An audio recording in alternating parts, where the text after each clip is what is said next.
Il était d'abord question d'élaborer les calendriers.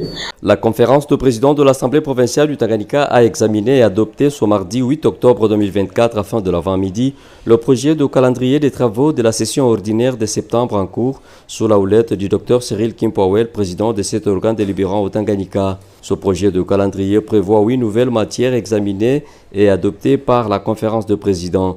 Il s'agit premièrement du projet des 10 portant reddition des comptes pour l'exercice 2024, ensuite l'examen et l'adoption du projet du budget de l'Assemblée provinciale du Tanganyika pour l'exercice 2025, l'examen et l'adoption du projet des 10 budgétaires pour l'exercice 2025, la présentation du rapport de gestion du bureau de l'Assemblée provinciale du Tanganyika, ceux des vacances parlementaires et validation des mandats des suppléants de certains députés devenus membres de l'exécutif provincial. Il s'y est souligné outre ces activités constituant les matières à traiter au cours de cette session parlementaire que le projet de calendrier adopté ce mardi prévoit également 3 arriérés législatifs.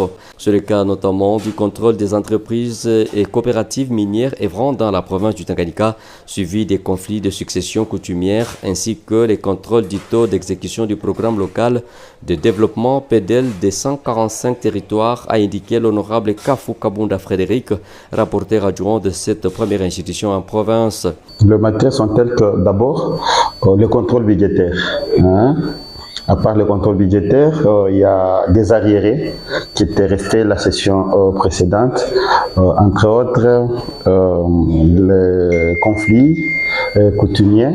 À part le conflit, il y avait le suivi sur le conflit de succession aussi, et à part le suivi de conflit de succession, il y avait le contrôle d'exécution du programme du PEDEL 145 territoires. Et ce sont là les matières qui étaient restées en litige que nous avons eu à insérer dans le nouveau calendrier. Et à part ces 3 matières, nous nous sommes rendus compte que la commission sociale n'a pas eu de matière vraiment à traiter.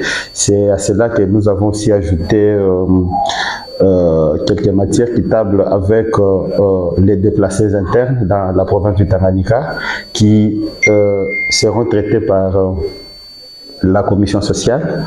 Et c'est presque là d'autres matières qu'on a eu à ajouter. Quant au volet contrôle parlementaire, les 10 projets de calendrier comprend, entre autres, des questions adressées au gouvernement provincial, des interpellations, des commissions d'enquête, des auditions par les commissions permanentes.